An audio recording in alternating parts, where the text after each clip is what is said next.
Hi guys.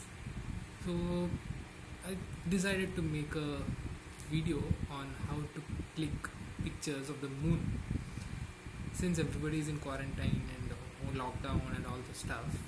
Like everybody is pretty much bored at home. So I thought I'll try something out new, and that's how I ended up clicking pictures of the moon. Like they're coming out pretty decent. So I thought why not share it with you guys. Okay. So I'm gonna show you what all equipments I use first. So as you can see behind me, this one is a telescope. This one is from Celestron. There's a Celestron Power Seeker 70AZ. Okay, this has been lying around in my house for a while now. It was actually my dad bought it. I was just looking through it, but I did not. I had no idea on how to click pictures with that because I don't actually have the mount or anything for that. So since there's no mount, I thought why not make one for why not make one for myself. So what I did is currently the camera is fixed in here. So this used to be the eyepiece of the telescope. So I removed this part. And what I found is there's a screw here. Okay, so what happens is there's a screw here. So in this screw, I took a lens cap, not the lens cap, camera body cap is there. So I got one of this cap and made a hole in between the center. And this center hole size is exactly similar to this radius. Okay, so that's the easiest mount you can make for yourself. So see, because this already has a camera mount. Okay, the other one is just a hole. That's pretty simple. Okay, that is one option. Another one which I haven't tried yet is using a reverse lens macro ring. Okay, I bought a reverse lens macro ring a long back, and I have used it very rarely. So this is the camera I use. This is Canon 600D.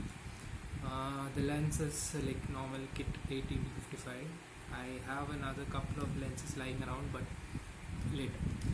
This is the one I use currently, but I haven't tried it out yet. I'll have to see if this technique works to so that I can get a more zoomed in image of the moon or not. I have to see, but it's probably gonna fail, but still worth a try because this one anyway works. So I want an even close-up, more close-up image of the moon. So I thought why not add the lens similar to this one, because eyepiece has a lens which is already some 35x zoom. This one gives, along with the combination of the lens of this one and the telescope lens. Both of them combined to give me a 35x zoom. There's another eyepiece which gives 175x zoom as well. So I was adding another lens would probably help it. So I thought I'll try that idea also. What I've done is I've put the macro ring here. There's another bolt right here, which is already there, which was already there in that point. So I just fix the camera to this bolt, to the reverse lens ring. That was pretty easy.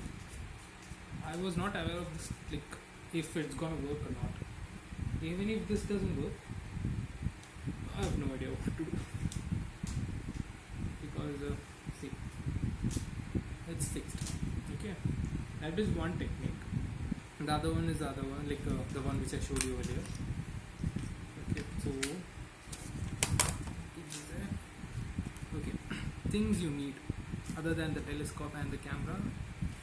Most important thing which you need is a remote shutter, because since you are actually zoomed in, you can actually see the moon moving. Every second it will be moving at a faster pace because you are pretty zoomed in.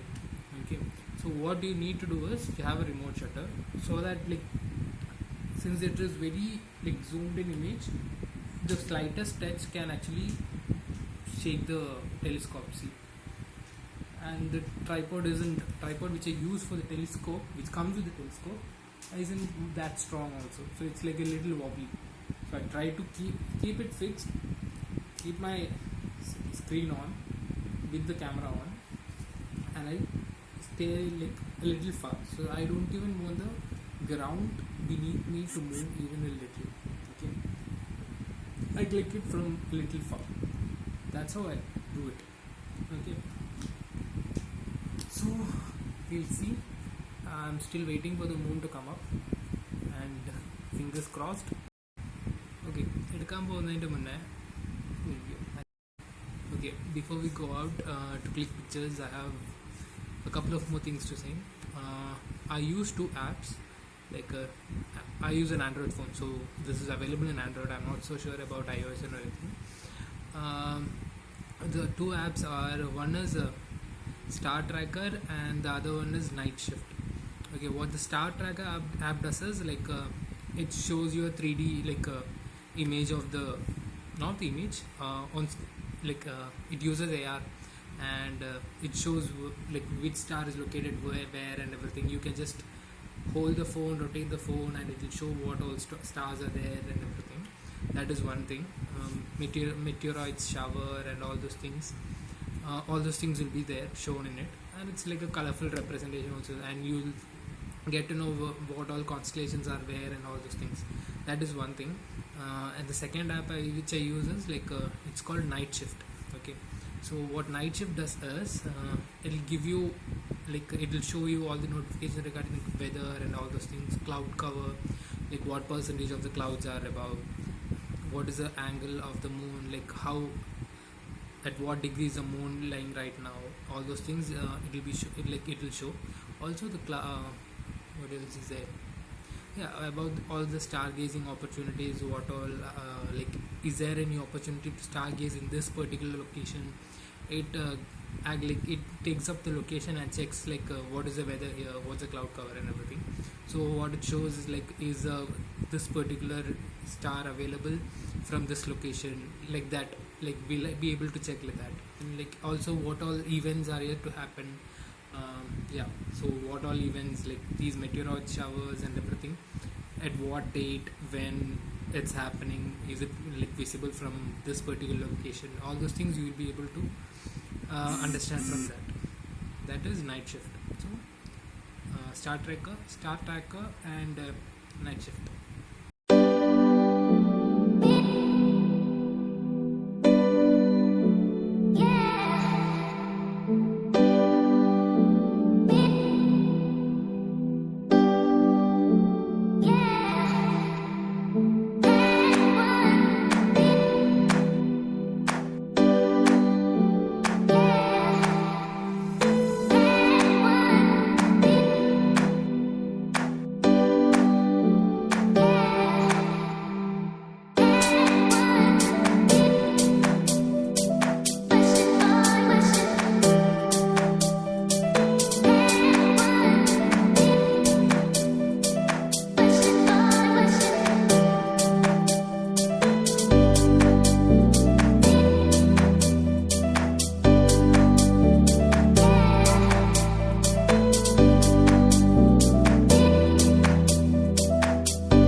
This technique which I was planning to do with using the macro ring, reverse macro ring, it did not work out.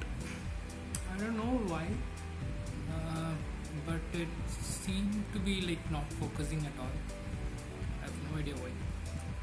So that is out of the question. So I again had to use a cap which I custom mount cap which I made, so I had to use a cap, like a camera body ka cap was there, so I had to use that again. It was a little too cloudy today, but still managed to take a couple of pictures. I guess it was still fine. I'll share the image with you guys on this one, today's picture, as well as the pictures which I clicked during somewhat full moon. Also, one more thing, I'll share the video of the moon in the next video. I'll try to attach the link in this one, but I'm not sure because this is going to be the first one to be uploaded probably. After this, the next video will be of the moon moving, zoomed in image of the moon moving.